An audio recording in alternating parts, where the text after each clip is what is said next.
बैठ जाइए। माननीय सांसदों, युवा संसद के मानसून सत्र में आप सभी का हार्दिक स्वागत है। नए सदस्य शपथ ग्रहण अथवा प्रतिज्ञान करेंगे। माननीय नेहा, जो महाराष्ट्र के सोलापुर संसदीय क्षेत्र से निर्वाचित हुई है, अब शपथ एवं प्रतिज्ञा करेंगे। माननीय, आप शपथ ग्रहण करेंगे या प्रतिज्ञा? शपथ। आप किस भाषा में शपथ ग्रहण करेंगे? कृपया मराठी भाषा में।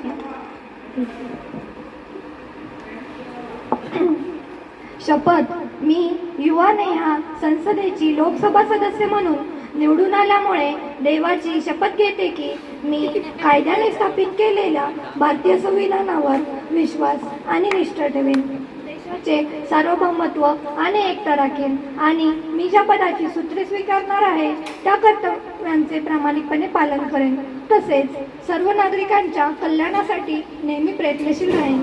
जय हिंद।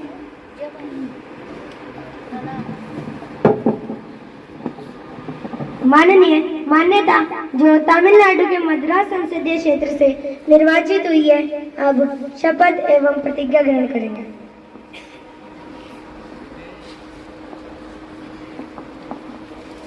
माननीय, आप शपथ ग्रहण करेंगे या प्रतिज्ञा?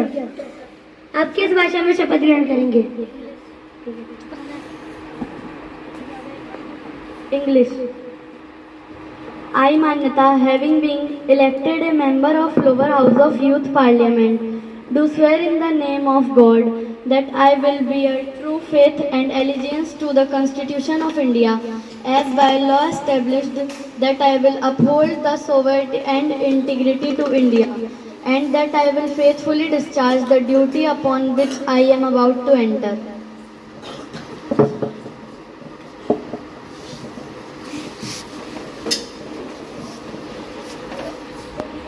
आदरणीय सदस्यों, आज हम 4 महीने के अंतराल के बाद मिल रहे हैं और मुझे बहुत दुख से सदन को सूचित करना पड़ रहा है कि हमारे पूर्व माननीय सांसद श्री कांता प्रसाद अब हमारे बीच नहीं रहे। अपने राजनीतिक जीवन में अनेक पदों को सुशोभित करने वाले श्री कांता प्रसाद जी स्वयं एक बड़े देशभक्त और पूरे राष्ट्र के लिए एक मिसाल थे।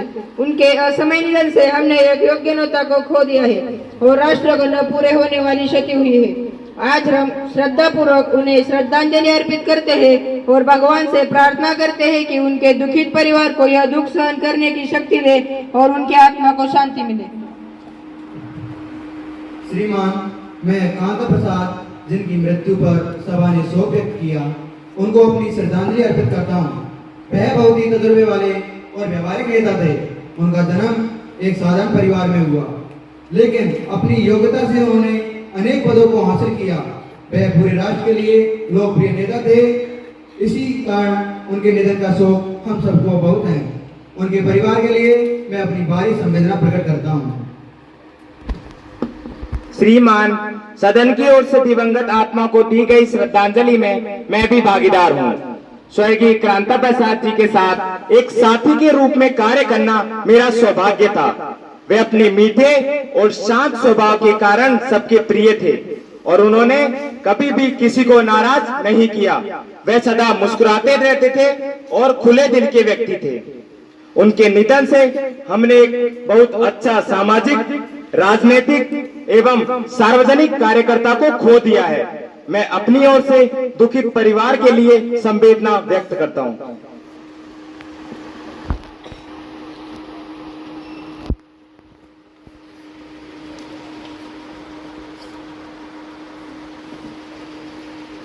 बैठ जाइए। माननीय इंद्रजीत।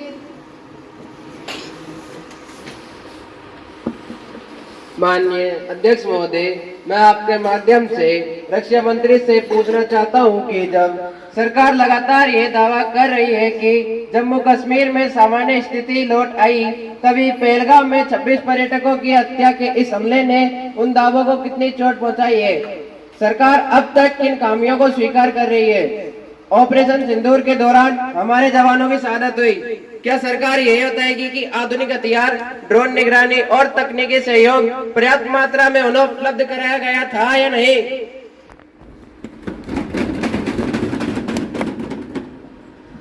माननीय रक्षा मंत्री जी कृपया। माननीय अध्यक्ष महोदय, पहलगाम में हुए इस आतंकी हमले की हम कड़ी निंदा करते हैं और शहीदों और पीड़ितों को श्रद्धांजलि प्रदान करते हैं। सरकार यह मानती है कि ये एक सुरक्षा चुनौती है।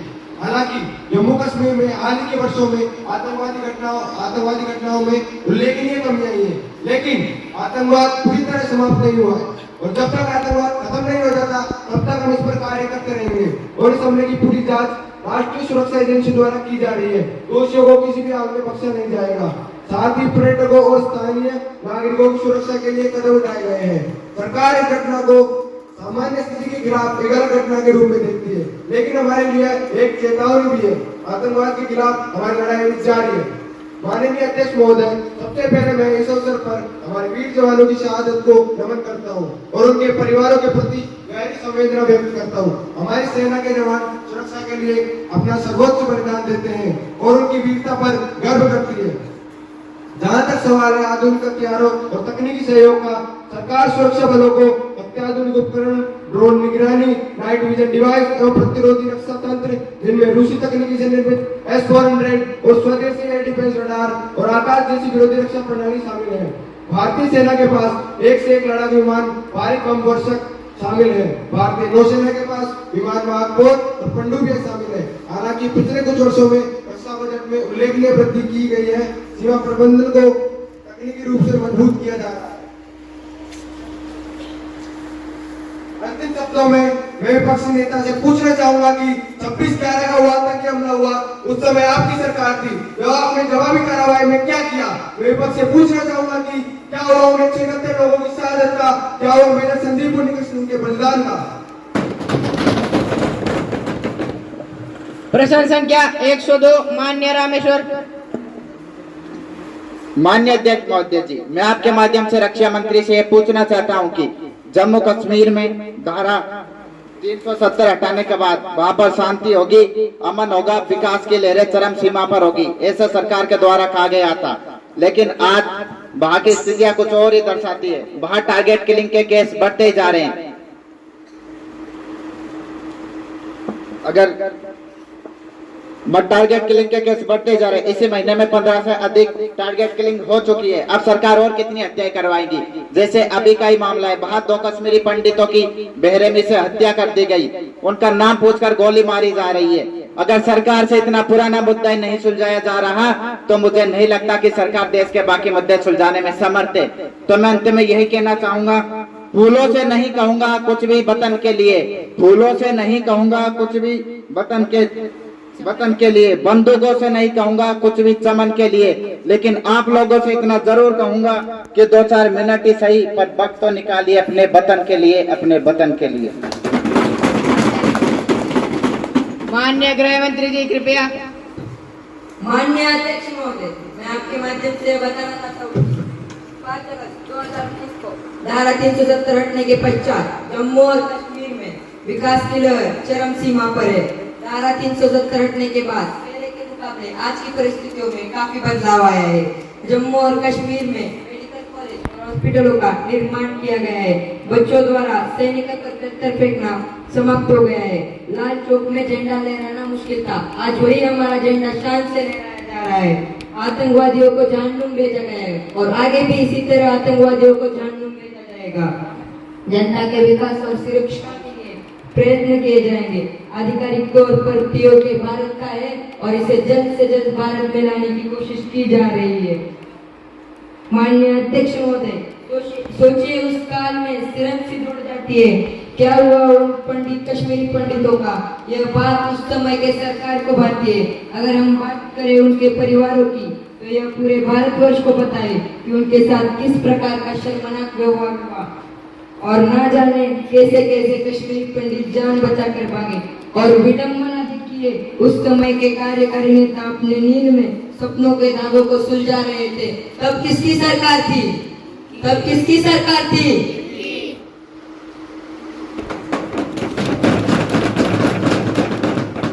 प्रश्न संख्या 103 माननीय शुभम मीना। माननीय अध्यक्ष महोदय, मैं आपके माध्यम से माननीय वित्त मंत्री से यह पूछना चाहूंगा कि देश में बढ़ती महंगाई और बढ़ते पेट्रोल डीजल के दामों का आप किस तरह से स्पष्टीकरण देंगे? पहले जब ऐसा हुआ था तो सत्ता पार्टी के सभी नेताओं और उनके समर्थकों ने मिलकर हमारी पार्टी की जमकर आलोचना की थी, परंतु अब आप सभी कीमतों को सही ठहरा रहे हैं। पेट्रोल डीजल के बढ़ते दामों के कारण सभी वस्तुएं महंगी हो गई है। रसोई घर को चलाना बहुत ही मुश्किल हो गया है। श्रीमान जी, पेट्रोल में 20% इथेनॉल मिलाने के बावजूद भी पेट्रोल डीजल के दाम कम क्यों नहीं किए गए? Just unexpectable. माननीय वित्त मंत्री जी कृपया। माननीय अध्यक्ष महोदय, मैं आपके माध्यम से सदन में उपस्थित सभी सदस्यों को बताना चाहती हूँ कि जब पेट्रोल की कीमतें बढ़ती है तो इसका प्रभाव सभी वस्तुओं पर पड़ता है। हमारी सरकार ने जीएसटी की स्लैब 28% से कम करके 18% कर दी है। साथ ही साथ रूस यूक्रेन युद्ध के कारण तेल की कीमतों में वृद्धि से बचने के लिए हमने उन देशों से पेट्रोलियम पदार्थों को आयात करने की मंजूरी दी है, जहां से यह हमें कम कीमतों पर मिल सके। हमारी सरकार की इसी सूझबूझ की नीति के कारण ही श्रीलंका व पाकिस्तान आदि देशों की तुलना में हमारे देश में पेट्रोल और डीजल की कीमतों में आज आप भारी कमी देख रहे हैं। कीमतों पर नियंत्रण करने के लिए आरबीआई भी अपने मौद्रिक नीति को कठोरता के साथ लागू कर रहा है, ताकि अर्थव्यवस्था में मुद्रा की पूर्ति को कंट्रोल करके कीमतों की वृद्धि को रोका जा सके। अतः हमारी सरकार के इन प्रयासों से कीमतों में काफी कमी भी आई है तथा देश की अर्थव्यवस्था भी विकास की राह में आगे बढ़ रही है। धन्यवाद।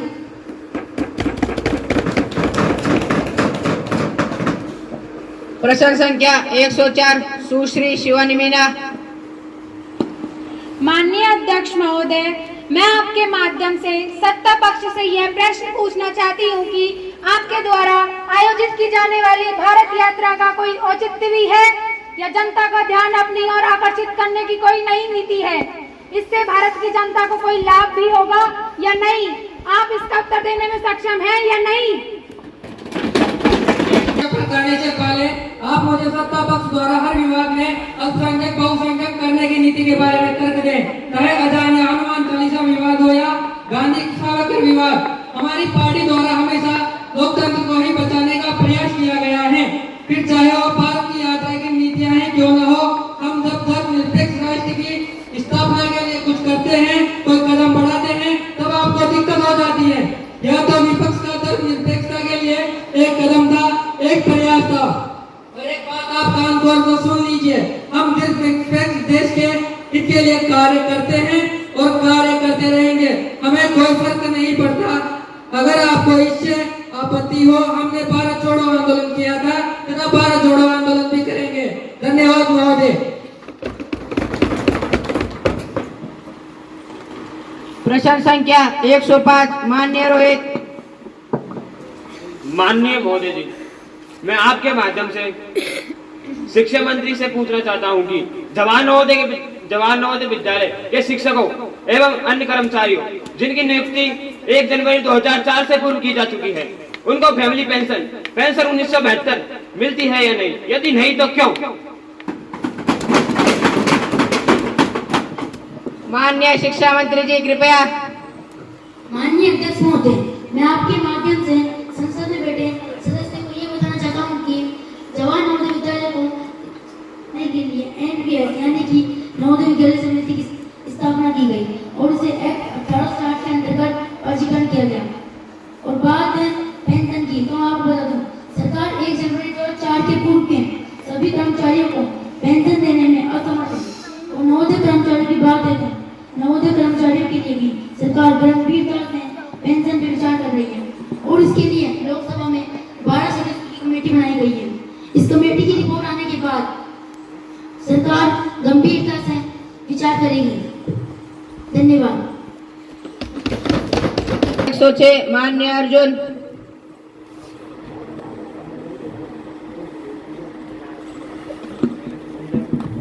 क्या लेना देना है इनको देश की भलाई से?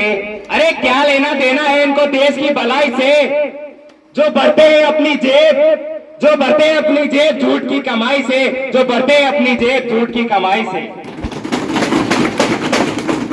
माननीय अध्यक्ष महोदय, भारत में रिश्वत लेना एक आम बात है।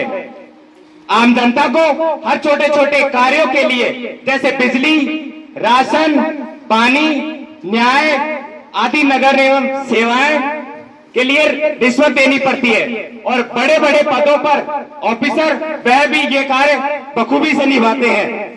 ये भ्रष्टाचार आपकी सरकार में बढ़ता चला जा रहा है। इससे अमीर और अमीर होता जा रहा है और गरीब बुराई के गड्ढे में दबता चला जा रहा है। मैं पूछना चाहता हूं, क्या कर रही है सरकार? माननीय वित्त मंत्री जी कृपया।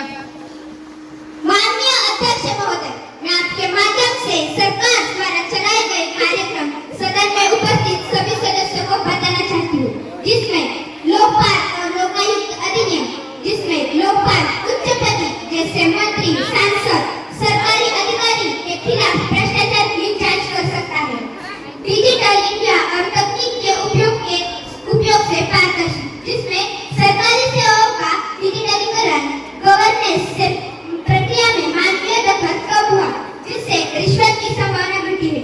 उदाहरण पासपोर्ट सेवा, पैन कार्ड आदि। जन जागरूकता और शिकायत तंत्र, जिसमें सीबीसी संस्था और भ्रष्टाचार पर निगरानी रखने वाली स्वतंत्र संस्था बनी। यहाँ पर उपस्थित सभी सांसदों की ओर से और माननीय अध्यक्ष महोदय के माध्यम से हमारे यशस्वी प्रधानमंत्री का सहृदय आभार व्यक्त करना चाहती हूँ कि उन्होंने हमारे देश के सभी नागरिकों के मस्तिष्क में आत्मनिर्भरता का भाव जागृत किया। मैं प्रधानमंत्री महोदय से प्रश्न करना चाहती हूँ कि क्या सिर्फ आत्मनिर्भरता कम नहीं है और जिस चीज का सपना गांधी जी ने स्वदेशी बनाने का सपना भारत को देखा था, वो आज तक पूर्ण क्यों नहीं हुआ है? भारत को आत्मनिर्भर बनाने के आपके एक्शन प्लान और रोड मैप क्या है और आखिर कब तक हमारा देश आत्मनिर्भर बन जाएगा? बताइए महोदय, जवाब दीजिए। विश्व में केवल हमारी ही ऐसी सरकार है जिसमें छोटे छोटे उद्योगों को आर्थिक सहायता दी गई है, ताकि जो वस्तुएं हम दूसरे देशों से मंगवा रहे हैं वैसे ही हम अपने देश में स्वयं तैयार कर सके। हमारी सरकार इसके लिए वचनबद्ध है कि स्वदेशी वस्तुओं को ज्यादा से ज्यादा केवल अपने देश में ही नहीं बल्कि पूरे विश्व के प्रयोग में ला सके। इसलिए हमारी सरकार ने आत्मनिर्भर भारत योजना के तहत make in India, one district one product जैसी नीतियां अपनाई हैं। कुछ उद्योगों ने मिनी रत्न, लघु रत्न, महारत्न का दर्जा दिया गया है ताकि वे स्वतंत्र रूप से निवेश कर सके और मुझे आशा है कि हमारी सरकार जल्द ही आत्मनिर्भरता के लक्ष्य को प्राप्त कर सकेगी। और मैं स्पष्ट कर देता हूं कि हमारी यह लक्ष्य 2051 तक पूर्ण हो जाएंगे। धन्यवाद। नहीं चलेगी, नहीं चलेगी, ये सरकार नहीं चलेगी, नहीं चलेगी, नहीं चलेगी, ये सरकार नहीं चलेगी। प्रश्न संख्या 108 माननीय साहिब। माननीय अध्यक्ष महोदय, मैं आपके माध्यम से सरकार से यह प्रश्न पूछना चाहता हूँ कि आपके द्वारा किसानों के लिए नीतियाँ बनाई गई है, उन्हें लागू क्यों नहीं किया गया? अगर उन्हें लागू किया था तो उन्हें वापस क्यों लिया गया? किसानों द्वारा विरोध क्यों हुआ? जो हमारे लिए भोजन की पूर्ति करते हैं उन्हें मांगे पूरी क्यों नहीं की जा रही है? जिनकी वजह से जनता को अन्न का दाना नसीब नहीं हो रहा, उन्हें खुद 2 वक्त के माध्यम से संसद महोदय को बताना चाहता हूं कि उनके द्वारा पूछे गए प्रश्न का उत्तर संपूर्ण जानकारी सहित सदन के पटल पर रख दिया गया है। धन्यवाद।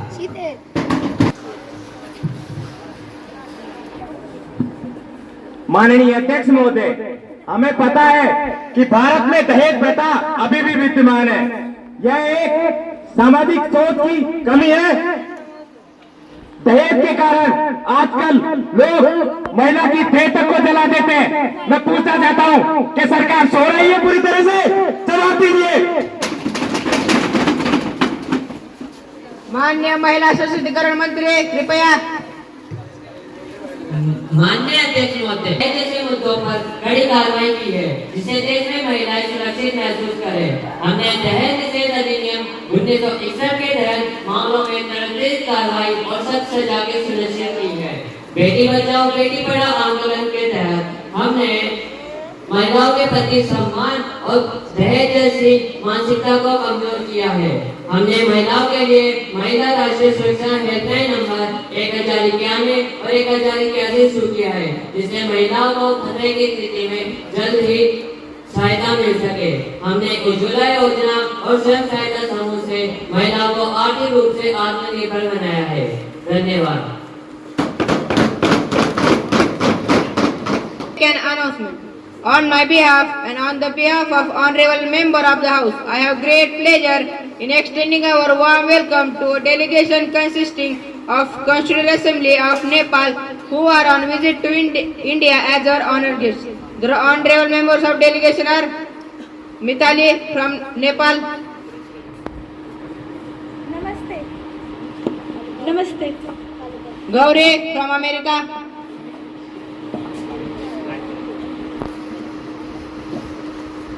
हाय।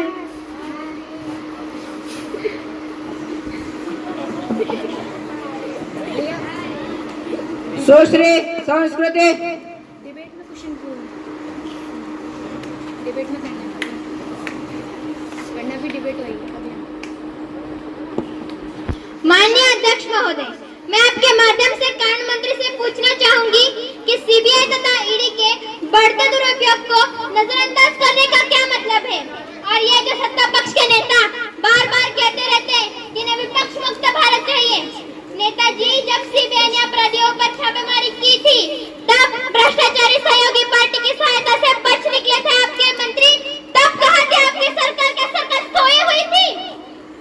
अंत में मैं बस इतना कहना चाहूंगी, यहाँ तहजीब बिकती है, यहाँ तहजीब बिकती है, यहाँ अरमान बिकते हैं।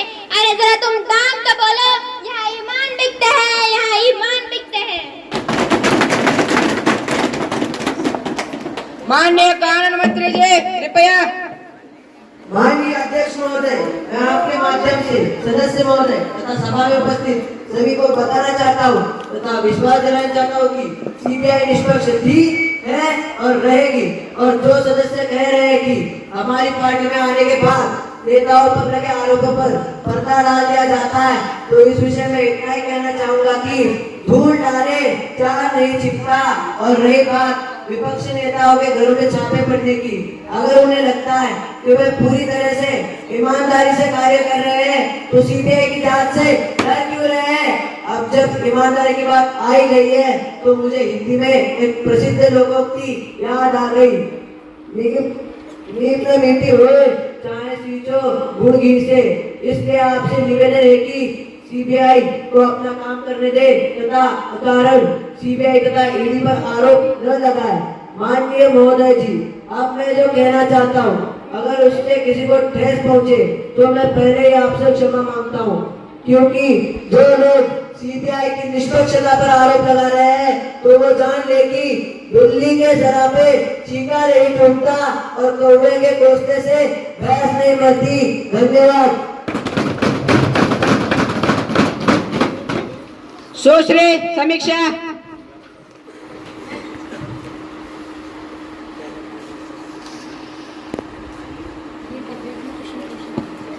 माननीय अध्यक्ष महोदय, मैं आपके माध्यम से खेल मंत्री जी से यह प्रश्न करना चाहूंगी कि आप खेलों के क्षेत्र में बहुत से कार्यक्रम आयोजित करते हैं, बच्चे भी तमाम मेहनत करके तमाम बुलंदियां हासिल करते हैं। हर वर्ष न जाने कितने ओलंपिक पैरा ओलंपिक के सत्र के खेलों का आयोजन होता है, लेकिन खिलाड़ियों के चयन में पारदर्शिता लाने एवं खेल में राजनीतिक हस्तक्षेप कम करने के लिए आपकी सरकार क्या कर रही है?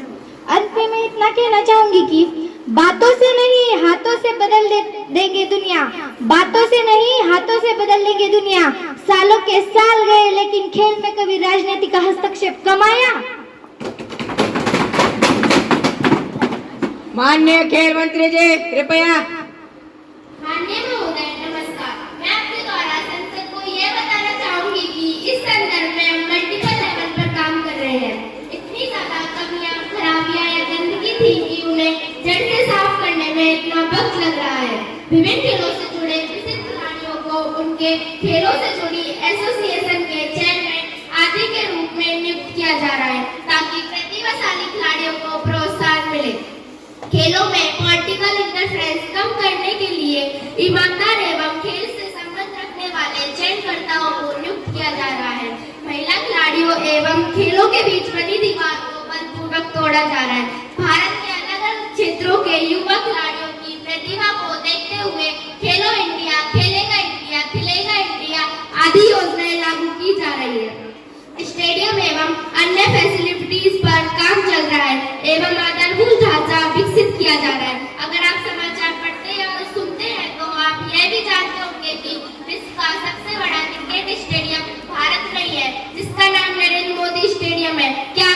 लगता कि भारतीय स्पोर्ट्स फैसिलिटी के विकास का ये सबसे बड़ा प्रमाण है।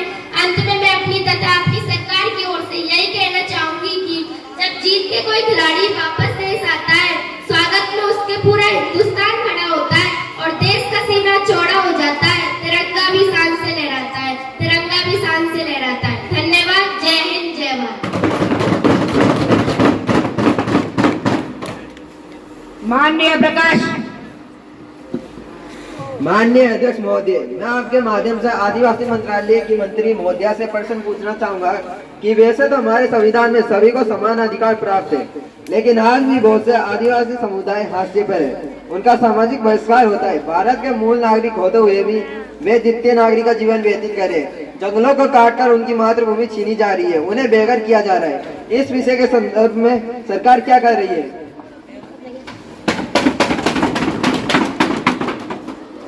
माननीय आदिवासी मंत्रालय के मंत्री कृपया। धन्यवाद अध्यक्ष महोदय। माननीय अध्यक्ष महोदय, मैं आपके माध्यम से सदस्य महोदय को बताना चाहूंगी कि हमारी सरकार द्वारा जनजातीय आदिवासी समूह के लिए लोगों के लिए हम कई सारी योजनाएं बनाते हैं और उन पर अमल भी करते हैं। हमारी सरकार द्वारा ऐसी कई नीतियां चलाई गई हैं जो आदिवासी लोगों के कल्याण में काफी अमल कर रही हैं। हमारी सरकार द्वारा एकलव्य विद्यालय, जिसमें हर आदिवासी छात्र की देखरेख, शिक्षा, रहन सहन, खान पीन, हर चीज की देखरेख की जाती है। हमारी सरकार द्वारा चलाई गई आकांक्षी जिले की भी योजना चलाई गई है, जिसको सीधे डायरेक्ट पीएम द्वारा देखरेख की जाती है। हमारी सरकार द्वारा उज्ज्वला योजना चलाई गई है, जिसके माध्यम से हर आदिवासी क्षेत्र, हर घर में बिजली, गैस पहुंचाई जा रही है। अरे आप मुझे, माननीय अध्यक्ष महोदय, आपके माध्यम से मैं सदस्य महोदय से एक प्रश्न पूछना चाहूंगी। यदि आप उसमें सक्षम हो तो मुझे इसका जवाब जरूर दीजिएगा। आपकी सरकार द्वारा बनाए गए किन्हीं 3 प्रश्न, 3 तो छोड़िए, किसी एक योजना के बारे में ही बता दीजिए जिसमें जो आप लोगों ने आदिवासी जनजातीय लोगों के लिए बनाई हो। वैसे माननीय सदस्य महोदय, आपको देखकर मुझे एक कविता याद आती है, कुछ पंक्तियां याद आती है जो मैं आपको सुनाना चाहूंगी, जो कि इस प्रकार है। औरों के ख्यालात की लेते हैं तलाशी, औरों के ख्यालात की लेते हैं तलाशी, और अपने गिरबान में जाकर देखा भी नहीं जाता। धन्यवाद अध्यक्ष महोदय।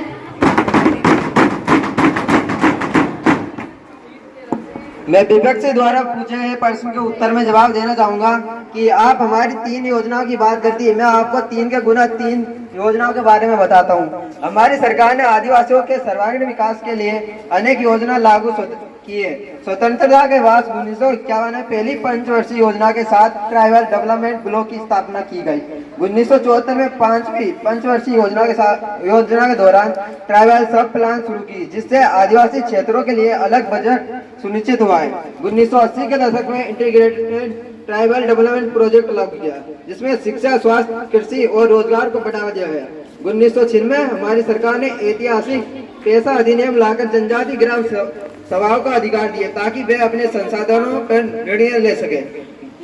2006 में वन अधिकार अधिनियम पारित कर आदिवासियों को जंगल पर परंपरागत अधिकार दिलाए। साथ ही आश्रम school, Eklavya model residential school और हॉस्टल जैसी योजना चलाए ताकि शिक्षा में आत्मनिर्भरता को बढ़ावा मिल सके। हमारी सरकार की इन नीतियों ने आदिवासियों को सामाजिक, आर्थिक और शैक्षिक रूप में सशक्त बनाया है, उन्हें मुख्य धारा से जोड़ा है।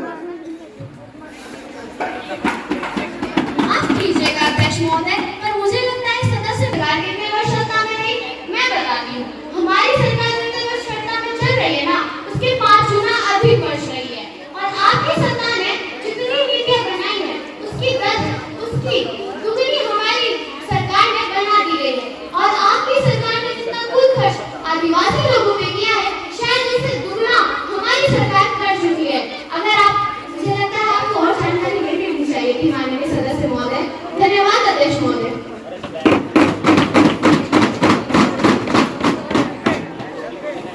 सुश्री सानिका। माननीय अध्यक्ष महोदय, मैं आपके माध्यम से सत्ता पार्टी से यह प्रश्न पूछना चाहूंगी कि सिंधा हमारे भारतवर्ष का हिस्सा न होकर भी हमारे राष्ट्रगान का हिस्सा क्यों है? भारत की अपनी आजाद सरकार आजाद हिंद फौज द्वारा स्थापित सरकार थी, जिसे 12 देशों ने मान्यता भी दी थी और तो और अपनी सेना, अपनी बैंक व अपनी मुद्रा भी थी। या तो राष्ट्रगान में बदलाव किया जाए या फिर यह स्पष्ट किया जाए कि आजाद हिंद फौज का राष्ट्रगान क्यों नहीं चुना गया। माननीय गृह मंत्री जी कृपया।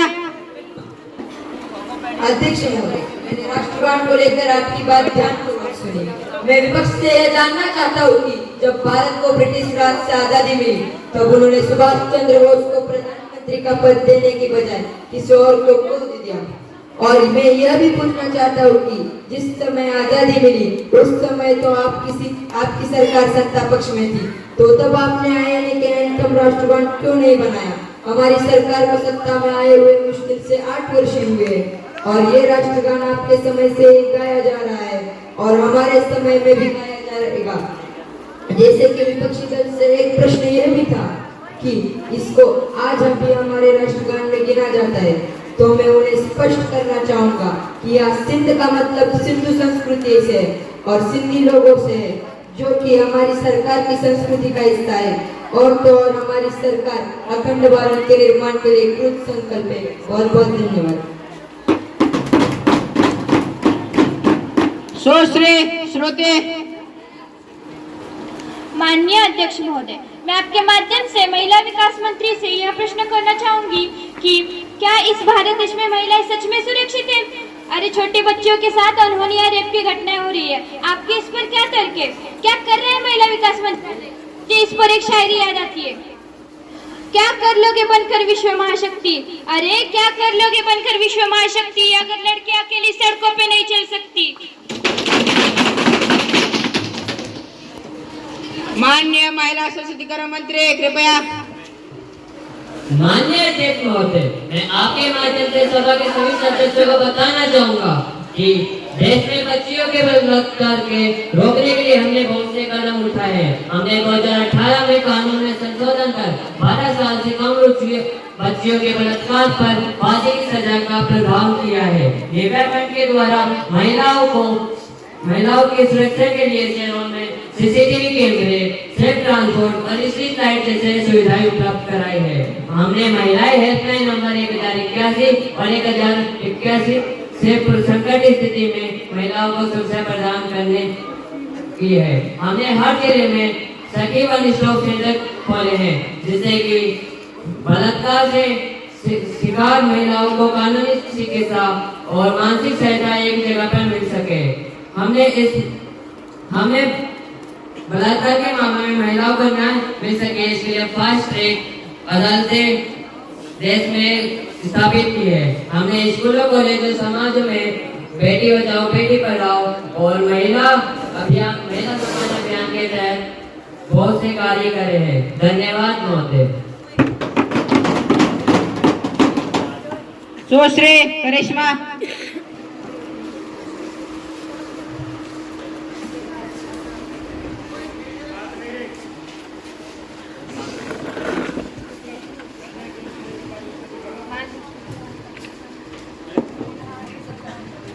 माननीय अध्यक्ष महोदय, मैं आपके माध्यम से सरकार से प्रश्न पूछना चाहती हूँ कि भारत में हर वर्ष मानसून के बाद भूस्खलन, बादल फटने, अतिवृष्टि की सैकड़ों घटनाएं होती है, जिससे लाखों लोगों के जान माल का नुकसान होता है तथा हर वर्ष सरकार लाचार नजर आती है तथा हर वर्ष सरकार थोड़ी बहुत राहत कार्य करके अपने दायित्व का इतिश्री कर लेती है।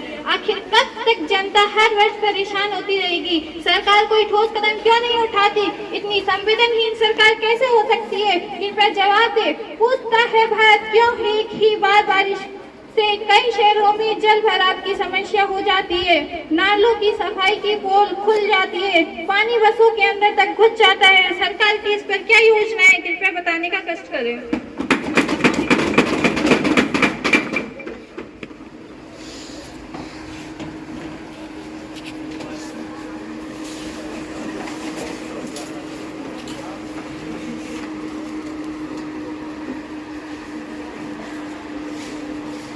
उपाध्यक्ष महोदय पधार रहे हैं।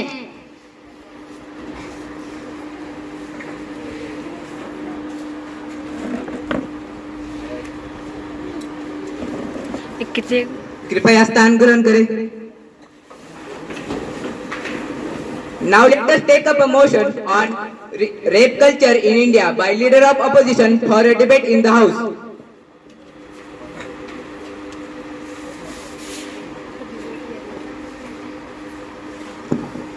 माननीय महोदय, मैं सदन के सभी लोगों को पिछले साल की एक घटना बताना चाहता हूं। आरजीकर अस्पताल में रेप और हत्या की शिकार हुई 31 वर्षीय ट्रेनी डॉक्टर का सपना गोल्ड मेडल हासिल करने का था। दर्जी पिता ने बेटी को पढ़ाने के लिए दिन रात मेहनत की। बेटी ने भी पढ़ाई में कोई कसर नहीं छोड़ी। जिंदगी भर परिवार ने संघर्ष किया। बेटी ने कोलकाता की धनी आबादी वाले उपनगर सोदेपुर से आरजीकर तक का सफर तय किया। अब बेटी की बारी परिवार का कर्ज चुकाने की थी, लेकिन वह अपने माता पिता का जीवन बेहतर बनाए बिना ही इस दुनिया से चली गई। हम सब जानते हैं उस घटना के बारे में जो पिछले साल घटी थी ट्रेनी डॉक्टर के साथ। इस पर मैं कुछ कहना चाहता हूं। ये दाग जो लहू के आंचल पर पड़े थे, इस ढेर में बेजान से अरमान पड़े थे। वो हुबहू इंसान से पर इंसान ना थे। वासना की कामना दर हैवान खड़े थे। वासना की कामना दर हैवान खड़े थे।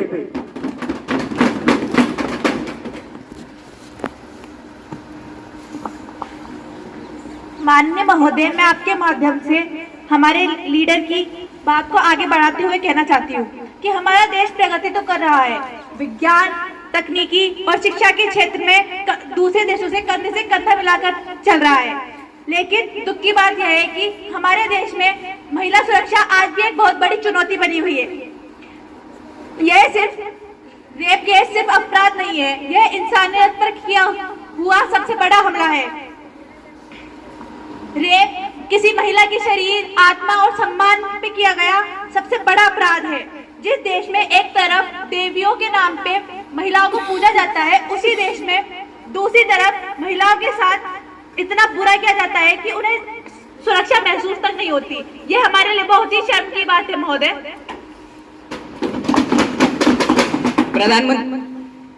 प्रधानमंत्री जी कृपया।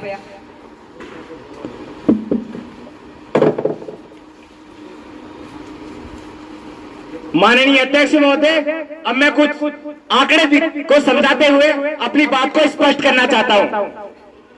मैं वर्ष और उसमें पंजीकृत बलात्कार अंडर आईपीसी 376 के तहत कुछ आंकड़ों का स्पष्टीकरण देना चाहता हूं, जो कि इस प्रकार है। वर्ष 2014 में इनकी संख्या थी 36,735, 2016 में 38,947, 2018 में 33,356, 2020 में 28,046, 2022 में 31,677, 2024 में 31,516। अगर हम पूरे 10 वर्षों यानी बीजेपी की सरकार के आंकड़े देखें तो हमें पता चलेगा कि लगभग इसमें 3.6 लाख आंकड़े पंजीकृत हैं, और उससे पहले हमारी सरकार के 10 साल के आंकड़े अगर आप लोग देखें तो उसमें मात्र 2.6 लाख आंकड़े थे।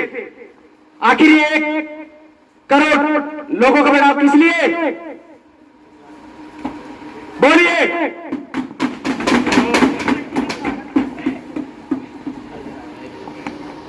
मैं उनके आंकड़े आपके सामने स्पष्ट करता हूँ। 2004 में 20,737, 2007 में 24,206 और 2010 में 22,172, 2011 में 24,215, 2012 में 24,923, 2013 में 34,707, 2014 में 36,735। ये आंकड़े दर्शाते हैं और इन कुल आंकड़ों में 77% तक वृद्धि हुई है। और जबकि हमारे आंकड़े देखे जाएगा 10 साल के, तो उनमें 14% तक गिरावट देखी जा रही है और सरकार इसके लिए आगे भी कार्य करती रहेगी। उसके जो मुख्य कारण आज के रेप कल्चर में दिखाया जा रहा है वो है बच्चों में, और जो प्यूबर्टी एज के बच्चे हैं उनमें यौन शिक्षा में कमी होना। और इसके लिए हमारी सरकार ने कुछ कार्यक्रम चलाए जा रहे हैं। तो ये बच्चों के खिलाफ यौन अपराधों को विशेष रूप से कवर किया जा रहा है। किशोरों को को योग स्वास्थ्य, प्रेगनेंट स्वास्थ्य और मासिक धर्म और सुरक्षित यौन व्यवहार की जानकारी देना। लड़कों और लड़कियों दोनों को जागरूक किया जा रहा है। सीबीएसई और एनसीईआरटी पाठ्यक्रम के माध्यम से यौन शिक्षा दी जा रही है। किशोरावस्था में शरीर, हार्मोन, प्रजनन, स्वास्थ्य और सुरक्षा के बारे में शिक्षा दी जा रही है। किशोर स्वास्थ्य के लिए और इसका सही कारण है सेक्स एजुकेशन में कमी भारत में, जो कि आपकी सरकार के टाइम पे बहुत ज्यादा बढ़ती जा रही है। इस कमी को आप कैसे पूरा करेंगे? महिला सशक्तिकरण मंत्री कृपया जवाब दीजिए।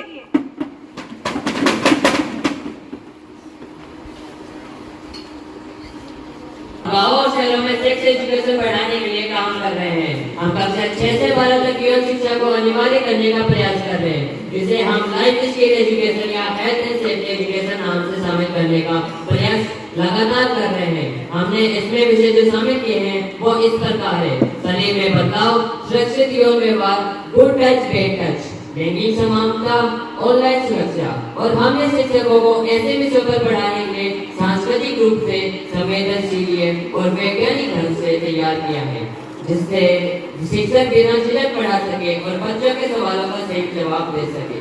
और हमने डिजिटल रूप से छोटे छोटे वीडियो से बच्चों को आसान और सरल तरीकों से समझाया जा सके। हम समाज में फैली हुई अफवाहों को दूर करने के लिए प्रयास कर रहे हैं। सेक्स एजुकेशन का मतलब अश्लीलता नहीं, बल्कि सुरक्षित, समान और स्वास्थ्य है। हम लोग अभिभावकों के लिए सेक्स एजुकेशन कैंप लगवा रहे हैं, जिससे अभिभावकों को समझ आ सके कि सेक्स एजुकेशन बच्चों को बिगाड़ते नहीं, बल्कि उनकी सुरक्षा और आत्मसम्मान बढ़ाती है। इंटरनेट के बजाय अभिभावकों द्वारा सही जानकारी प्राप्त कर सके। धन्यवाद।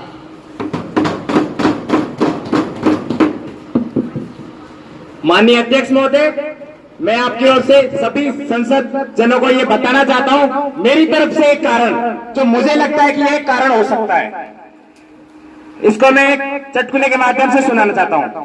बेटियां प्रेम करती है तो इज्जत उछल जाती है, बेटियां प्रेम करती है तो इज्जत उछल जाती है। बेटा बलात्कार करके आता है तो पूरा परिवार जमानत कराने में लग जाता है, बेटा बलात्कार करके आता है तो पूरा परिवार जमानत कराने में लग जाता है।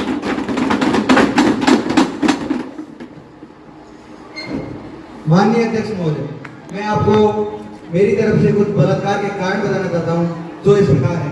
हमारे देश में महिलाओं को वस्तु की तरह समझा जाता था और देश में प्राचीन समय से ही पितृसत्तात्मक सोच है, जिसके कारण महिलाओं को पुरुषों से कम आंका जाता है। एवं हमारे देश में शिक्षा एवं जागरूकता की कमी एक मुख्य कारण है और इसमें बच्चों को सेक्स एजुकेशन एवं मोरल वैल्यूज की शिक्षा की कमी देखी गई है। और इसका मानसिक कारण है कि पुरुष इसमें गुस्सा, हिंसा और शक्ति चाहे में एवं नशे के प्रभाव में आकर अपराध की तरफ अग्रसर होता है।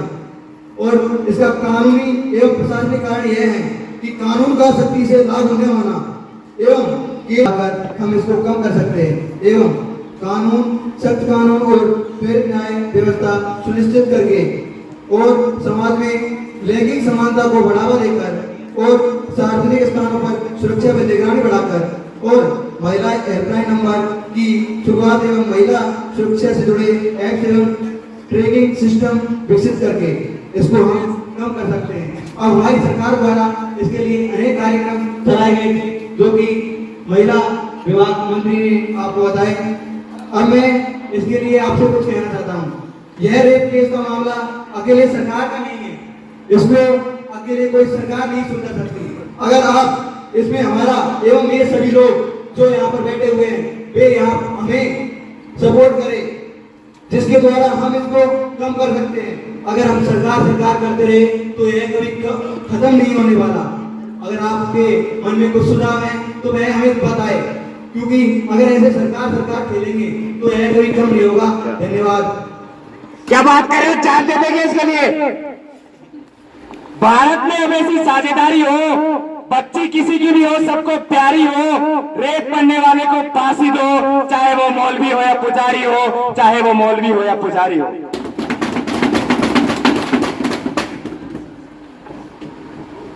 महिलाओं की सुरक्षा को सर्वोच्च प्राथमिकता दी है। हम मानते हैं, हम मानते हैं कानून जितना सख्त होगा समाज उतना ही सजग होगा, पर साथ ही हमें यह भी समझना होगा कि सिर्फ कानून से नहीं, संस्कारों के परिवर्तन से भी सुरक्षा आती है।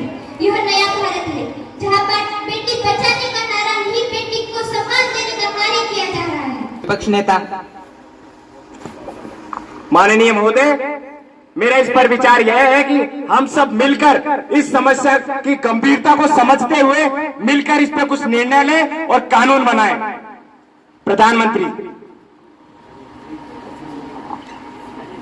प्रधानमंत्री जी, हम इस बात पर सहमत हैं। धन्यवाद। धन्यवाद।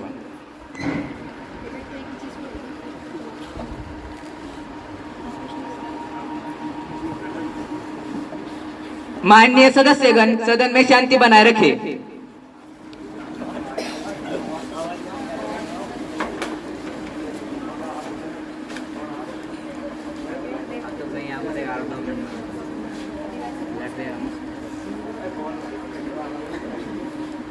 अध्यक्ष महोदय पधार रहे हैं।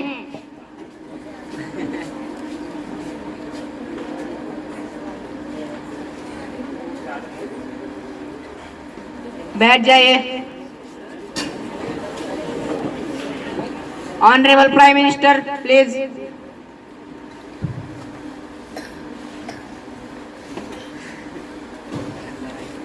आत्मविश्वास से भरा हुआ है।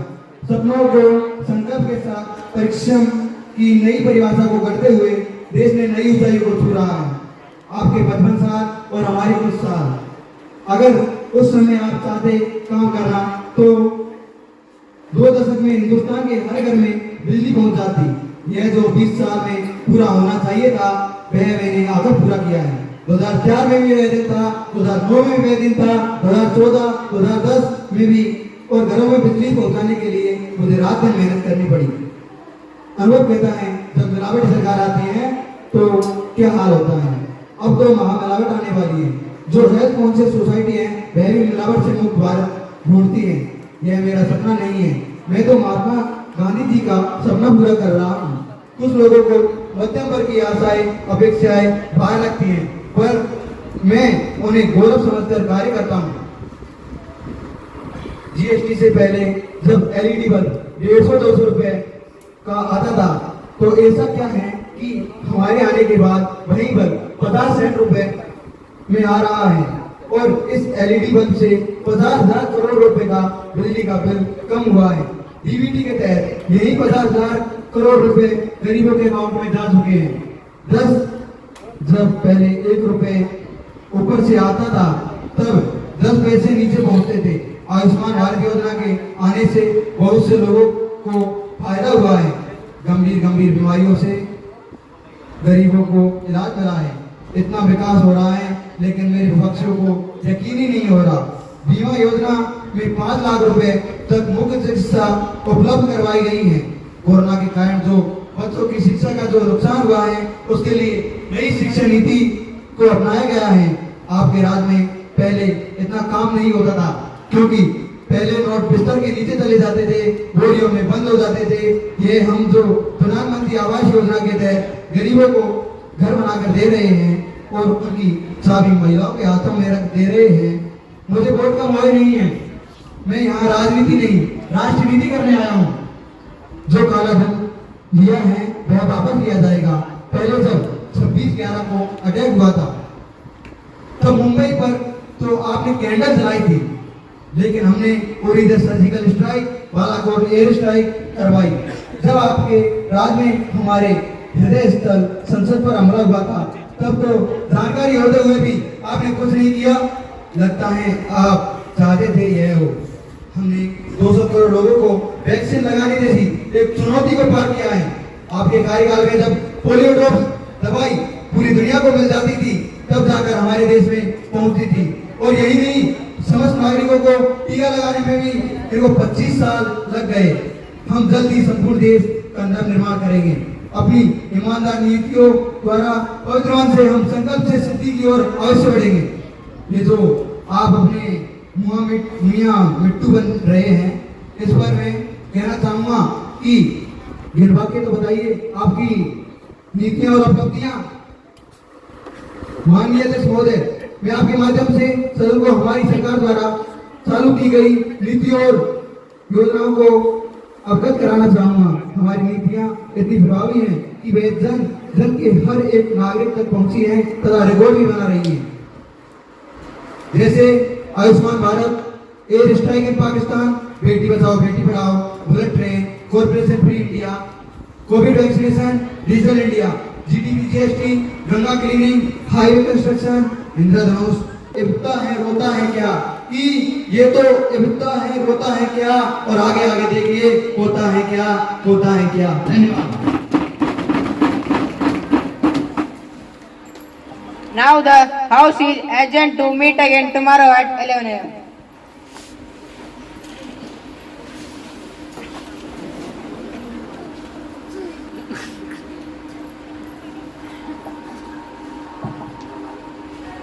भारत भाग्य विधाता, पंजाब सिंध गुजरात मराठा द्राविड उत्कल बंगा, विंध्य हिमाचल यमुना गंगा उच्चल जलधि तरंगा, तव शुभ नामे जागे, तव शुभ आशीष मांगे, गाहे तव जय गाथा, जन गण मंगल दायक जय हे भारत भाग्य विधाता, जय हे जय हे जय हे जय जय जय जय हे। Organized here is it seems new for me because I have not undergone such kind of activities in our school as well as in our college. First time I am looking. Commonly we are going to see these things live in televisions. Same experience I have seen here, and also with different languages you are going to take the oaths, right? That was very nice. And also the question what you raised, actually existing questions you have asked, and the respective proper answer also given by the government.